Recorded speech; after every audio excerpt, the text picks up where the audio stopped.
जय माता दी सभी को। मेरा नाम पवन और अपने इस YouTube चैनल पर आप सभी का मैं तहे दिल से स्वागत करता हूं। आशा करता हूं कि आप सभी लोग स्वस्थ होंगे, अच्छे होंगे और अपने सभी कार्य को अच्छे से कर रहे होंगे। आज भी मैं एक नई जानकारी के साथ आपके सामने एक वीडियो लेकर आया हूं। तो चलिए वीडियो की शुरुआत करते हैं। और आज का जो मैंने टॉपिक लिया है वो मैंने ये लिया है कि ज़्यादा से ज़्यादा अगर हमारे पास में सुख सुविधाएं आ जाती हैं तो उसका क्या दुष्प्रभाव हमारे जीवन में पड़ता है।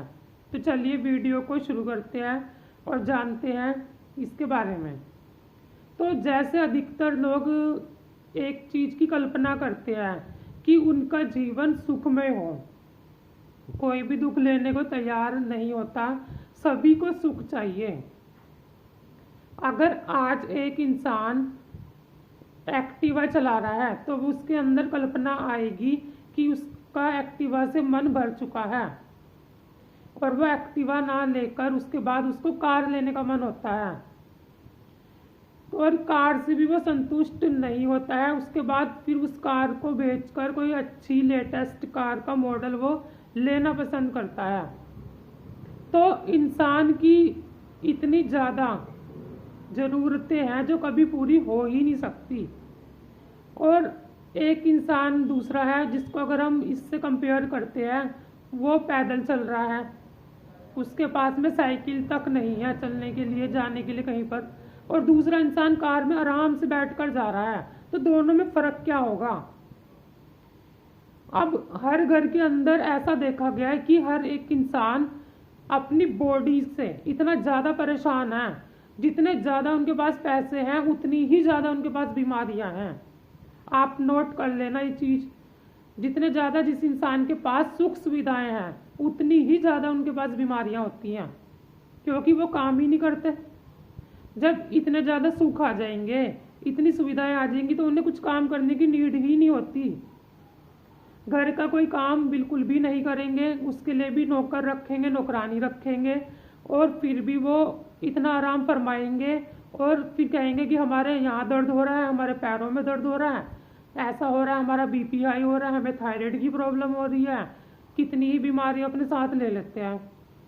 तो ज़रा इस चीज़ के ऊपर हमें थोड़ा गौर करना चाहिए। आप एक कंपैरिजन करिए एक सिटी और एक गांव की लाइफ से। जो गांव के लोग होते हैं वो सुबह 4 बजे उठ ही जाते हैं, कुछ लोग 3 बजे उठ जाते हैं। और अगर वहाँ की महिलाएं या वहाँ के बच्चों से कंपैरिजन करें सिटी के बच्चों को, तो वहाँ पर इतना सुबह ही सारा काम निपटा दिया जाता है। इतनी ज़्यादा मतलब सुबह ही वो लोग मेहनत करनी शुरू कर देते हैं और उसके बाद क्या होता है, सारा का सारा काम वो एकदम से निपटा देते हैं। वहाँ पर तो कोई नौकर नहीं रखा जाता। और सिटी की बात करें तो यहाँ पर क्या है, यहाँ पर तो लोग 12 बजे 11 बजे 2-2 बजे तक सोकर नहीं उठते और रात को कितनी लेट सोते हैं, 1 बजे 2 बजे। तो ये सुख सुविधाओं के कारण ही नहीं है तो क्या है। तो हमें इतनी ज़्यादा सुख सुविधाओं की आदत नहीं होनी चाहिए। जितनी ज़्यादा हमारे अंदर सुख सुविधाएं होंगी तो हम किसी भी कार्य को नहीं कर सकते। हम पैदल नहीं चल सकते, बिना एक्टिवा के हम अगर 5 मिनट का भी कोई रास्ता है तो वो भी हम कवर नहीं कर सकते। हमारे मन में ऐसा आता है कि हम पैदल चल ही नहीं सकते, तो हमारे शरीर का होगा क्या। हमारे शरीर के साथ हम खिलवाड़ नहीं कर रहे तो क्या कर रहे हैं। योग करना किसी को पसंद नहीं है, जिम जाना सबको पसंद है, वहाँ पर एक्सरसाइज करना पसंद है, अपनी बॉडी बनाना सबको पसंद है, पर क्या आत्म ध्यान करना जरूरी नहीं है। नए नए कपड़े पहनना सबको पसंद है, अच्छे से घूमना सबको पसंद है, पर मेहनत करना किसी को पसंद नहीं है। तो जितना ज़्यादा आप इस शरीर को आराम देंगे उतना ही ज़्यादा आपके पास में बीमारियां आएंगी ही आएंगी। और जितना आप इस शरीर से काम लेंगे उतना ही ज़्यादा आपका स्वास्थ्य अच्छा रहेगा।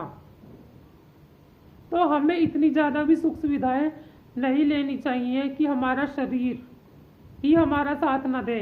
हमारे से ऐसी स्टेज आ जाती है, कुछ लोगों को मैंने देखा है कि उनसे बिल्कुल ही पैदल नहीं चला जाता। इस तरह से वो करते हैं, हे भगवान, हमारे से यहाँ से वहाँ तक भी पैदल नहीं जाया जा रहा। हमारे पैरों में दर्द हो रहा है, हमारा बीपी हाई हो रहा है, हमें थायराइड की प्रॉब्लम हो रही है, हमें शुगर हो रही है, डायबिटीज़ हो रही है। इतनी ज़्यादा बीमारियाँ क्यों हो रही हैं? क्योंकि इंसान काम ही नहीं करना चाहते। हर एक को एसी के अंदर सोना कितना पसंद है। अब इस गर्मी में अधिकतर ऑलमोस्ट लोगों ने एसी लगवाए हैं, पर उसका दुष्प्रभाव तो नहीं जानते ना कि कितना ज़्यादा हमारे शरीर को हम आराम दे रहे हैं और उसके बाद में हमें तकलीफ भी कितनी होगी। बिना पंखे के तो बैठने की कल्पना भी नहीं कर सकते। अगर आपको एसी की आदत पड़ गई तो इतनी ज़्यादा सुख सुविधाएं नहीं आपको लेनी चाहिए। जितना हो सके अपनी बॉडी को स्ट्रॉन्ग बनाएं।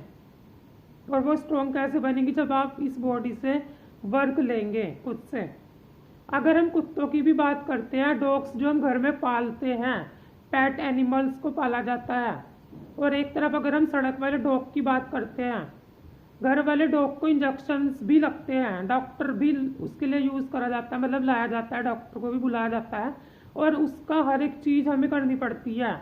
और बाहर वाले अगर हम डॉग से कंपैरिजन करें, उनको तो कोई डॉक्टर ट्रीट नहीं करता, वो तो खुले में ही रहते हैं, फिर भी उनका स्वास्थ्य अच्छा रहता है। और घर वाले अगर डॉग की बात करते हैं तो उसको तो हर एक चीज़ आपको अवेलेबल करानी ही पड़ती है। अगर उसकी डिलीवरी कराने तो भी डॉक्टर को बुलाना पड़ता है और वो बीमार भी होता है और आप उसकी केयर भी इतनी ज़्यादा करते हैं। और बाहर वाले डॉग्स की बात अगर हम करते हैं तो इसमें और उनमें फ़र्क ही क्या रहा? फ़र्क यही रहा कि उसको सुख सुविधाएँ मिल रही हैं और दूसरे वाले को बिल्कुल भी कुछ नहीं मिल रहा है।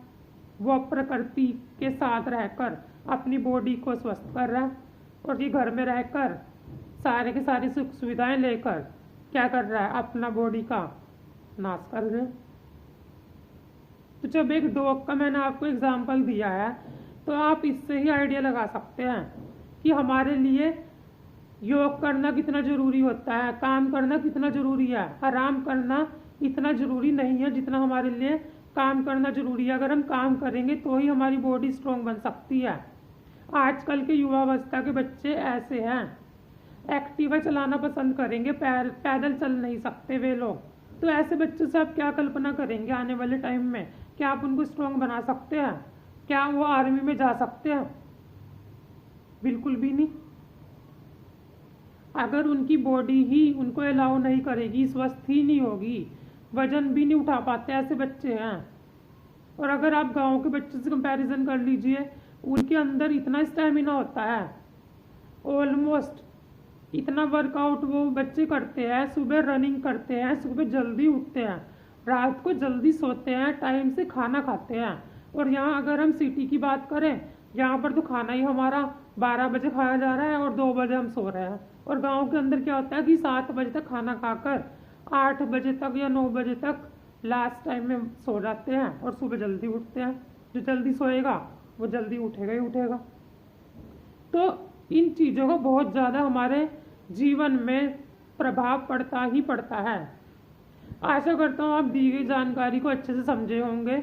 और अगर आपको मेरी वीडियो थोड़ी सी भी अच्छी लगती है तो इनको शेयर करें, कमेंट करें और लाइक करें। धन्यवाद। जय माता दी।